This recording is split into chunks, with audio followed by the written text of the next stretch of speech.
Welcome to Success Vista classes. Friends, जैसा कि आप देख रहे हैं हम CUET का मैथमेटिक्स का सिलेबस कंप्लीट करा रहे हैं।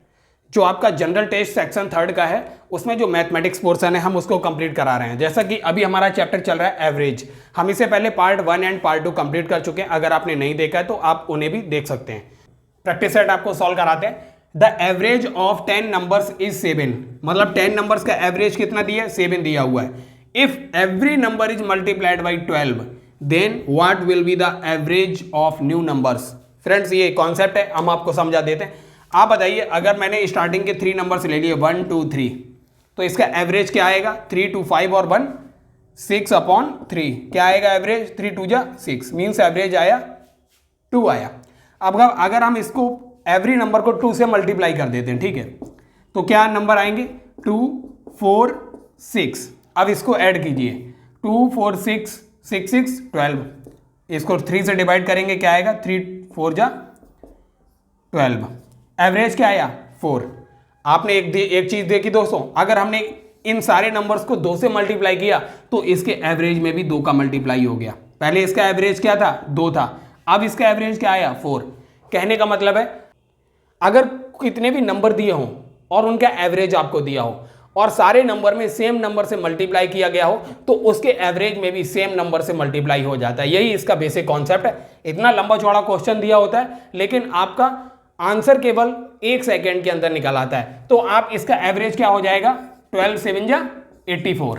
तो डायरेक्ट इसको निकालना था आपको। एवरी नंबर्स को 12 से मल्टीप्लाई करने की जरूरत नहीं थी। ये हमने आपको बेसिक था, कॉन्सेप्ट के थ्रू समझा दिया। अब आप कोई से भी क्वेश्चंस आएंगे 1 से 2 सेकेंड के अंदर ही देखते ही आप मार देंगे। तो आइए देखते हैं नेक्स्ट क्वेश्चन। आइए फ्रेंड्स, अगला क्वेश्चन देखते हैं। The average of 9 numbers is 50।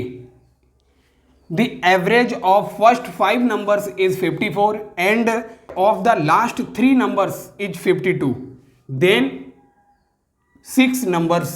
दोस्तों, आपको एवरेज ऑफ 9 नंबर्स दिया हुआ था। 9 नंबर्स का एवरेज 50 दिया हुआ था और एवरेज ऑफ 5 नंबर्स का, फर्स्ट 5 नंबर्स का एवरेज दिया है 54 और लास्ट के 3 नंबर्स का एवरेज दिया हुआ है आपको 52। तो इसमें छठा नंबर, जो 6 पोजीशन का नंबर है, आपको वो बताना वो क्या नंबर था। तो फ्रेंड्स, काफी इजी है, इसे आप 5 सेकेंड्स के अंदर कर सकते हैं। ये देखिए, 9 5 जा कितना है? 45। मीन्स जो टोटल नंबर का सम कितना होना चाहिए? 450 होना चाहिए। आप देखिए इनका सम कितना होगा, इन दोनों का मल्टीप्लाई करेंगे तो क्या आएगा? 5 4 जा 20, 5 5 जा 25 और 2 27। और इन दोनों का मल्टीप्लाई करेंगे तो 3 2 जा 6, 3 5 जा 15। इन दोनों का सम करेंगे 6 2 4 26। तो दोस्तों, इन दोनों का माइनस कर दीजिए, आपको छठा नंबर मिल जाएगा। 450 में से 426 माइनस करेंगे तो 24 आपका आंसर। केवल ये विद इन 5 सेकेंड्स का क्वेश्चन है दोस्तों। इसमें आपको हम बेसिक कॉन्सेप्ट बताएंगे और ट्रिक भी बताएंगे। जब आपको कॉन्सेप्ट समझ आ जाएगा तो ट्रिक आपके माइंड में इजीली सेट हो जाएगी और ये क्वेश्चन आपका 5 से 6 सेकंड के अंदर ही सॉल्व हो जाएगा। तो आइए सॉल्व करते हैं। If average of n observations is a but the average becomes b when one observation is eliminated then the value of eliminated observation. Friends, तो आइए हम इसके बेसिक कॉन्सेप्ट को समझते हैं इस टाइप के क्वेश्चंस का। आप देखिए, हमें क्या दिया हुआ था, जो हमें गिवन था हम उसी के अकॉर्डिंग चल रहे हैं। सबसे पहले हमें दिया था एन ऑब्जर्वेशन का एवरेज ए। तो हमें एवरेज का कॉन्सेप्ट पता है, क्या होता है? Sum of N observation upon number of observation. तो ये दिया हुआ था sum of N observation upon number of observation. कितना दिया हुआ था? ए दिया हुआ था, हमने लिख दिया ए। फिर दूसरी तरफ क्या दिया हुआ था? Sum of N observation minus eliminated observation upon n minus 1। मतलब एक ऑब्जर्वेशन को एलिमिनेट करने के बाद एवरेज क्या आ रहा था? बी आ रहा था। वही हमने यहां पे लिख दिया। अब आप फ्रेंड्स देखिए, सम ऑफ एन ऑब्जर्वेशन की वैल्यू क्या आएगी? एन को इधर मल्टीप्लाई कर देंगे तो एन इंटू ए आया। अब दोस्तों, जो सम ऑफ एन ऑब्जर्वेशन है इसकी वैल्यू एन इंटू ए यहां पर रख देंगे। तो हमने सम ऑफ एन ऑब्जर्वेशन की वैल्यू एन इंटू ए यहां रख दी। तो n इंटू ए माइनस, तो n into a minus eliminated observation कितना आया? इसका इधर मल्टीप्लाई कर देंगे, n into b, n b minus b. ठीक है। अब दोस्तों, एलिमिनेटेड ऑब्जर्वेशन को इधर लेके चले गए, एन बी माइनस बी को इधर ले आए तो क्या आया? इन दोनों में देखिए n कॉमन हो जाएगा, n a minus b, n a minus b plus ये जो b माइनस का है जब इधर आएगा तो प्लस का हो जाएगा।